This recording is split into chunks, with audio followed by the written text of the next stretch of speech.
प्राचीन काल की बात है। एक नगर में एक व्यक्ति रहता था जो अत्यधिक जिज्ञासु और चिंतनशील था। उसके मन में जीवन और मृत्यु, आत्मा और सृष्टि, ईश्वर और स्वर्ग नरक से संबंधित अनेक प्रश्न उठते रहते थे। वो हर समय इन्हीं विचारों में डूबा रहता और किसी से भी संतोषजनक उत्तर न मिलने के कारण बहुत परेशान रहता। वो कई विद्वानों, सन्यासियों और तत्वज्ञों के पास गया, लेकिन किसी ने भी उसे उसके प्रश्नों का ऐसा उत्तर नहीं दिया जिससे उसकी जिज्ञासा शांत हो सके। अंततः उसे पता चला कि श्रमण गौतम बुद्ध इस समय पास के एक वन में ठहरे हुए हैं और वहां प्रतिदिन अनेक लोग उनसे अपने प्रश्नों का समाधान प्राप्त कर रहे हैं। उसने सोचा कि यदि कोई इन गूढ़ रहस्यों को समझा सकता है तो वो केवल बुद्ध ही हो सकते हैं।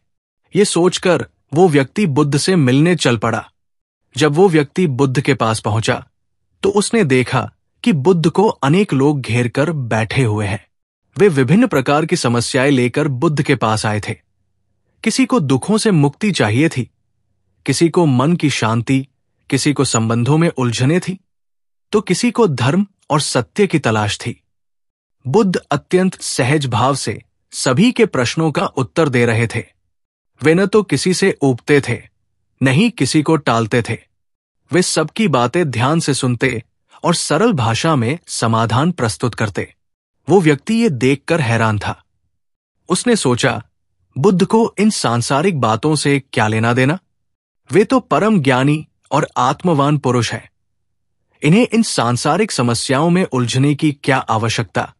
इन लोगों की चिंताओं में समय बर्बाद करने के बजाय इन्हें अपने ध्यान और साधना में लीन रहना चाहिए। ये विचार मन में आते ही वो व्यक्ति स्वयं को रोक नहीं सका और उसने सीधे बुद्ध से पूछ ही लिया, महाराज, आपको इन सांसारिक बातों से क्या लेना देना? आपके जैसे ज्ञानी को तो चाहिए कि वो इन सांसारिक झंटों से दूर रहकर केवल अपने मोक्ष और साधना में लीन रहें।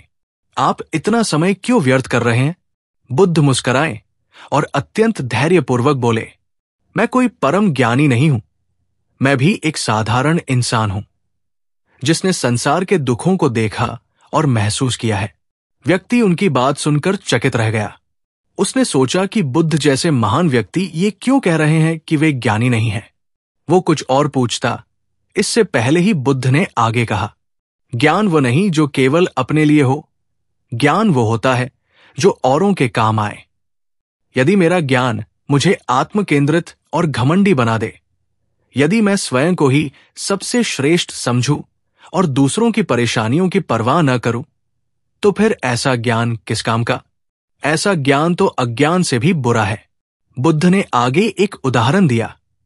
मान लो कि एक व्यक्ति नदी पार कर चुका है और उसे किनारे पर खड़े बहुत से लोग दिखाई देते हैं जो पानी में डूबने की कगार पर है।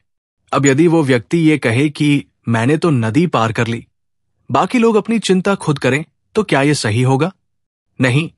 सच्चा ज्ञानी वही होता है जो दूसरों को भी नदी पार करने में सहायता करे, जो उन्हें भी सही मार्ग दिखाए और उनके दुखों को कम करने का प्रयास करे।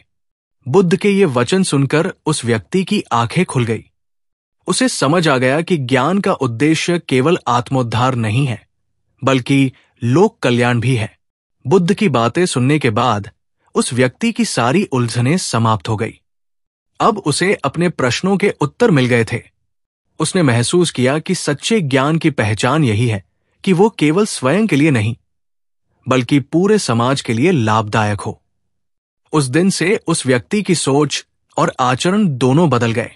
वो अब केवल अपने आत्मोद्धार की चिंता करने वाला व्यक्ति नहीं रहा, बल्कि उसने अपने ज्ञान का उपयोग दूसरों की सहायता करने और उन्हें सच्चे मार्ग पर चलने के लिए प्रेरित करने में करना शुरू कर दिया। इस कथा से हमें ये शिक्षा मिलती है कि ज्ञान तभी सार्थक होता है जब वो लोक कल्याण में संलग्न हो। ज्ञान केवल अपने लिए रखना और दूसरों की उपेक्षा करना वास्तविक ज्ञान नहीं है। सच्चा ज्ञानी वो है जो अपने ज्ञान से दूसरों की भी सहायता करे।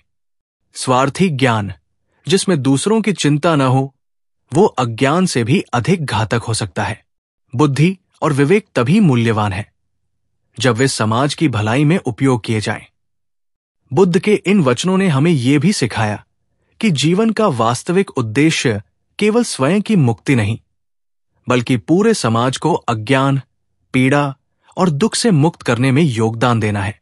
यही ज्ञान की सर्वोच्च अवस्था है।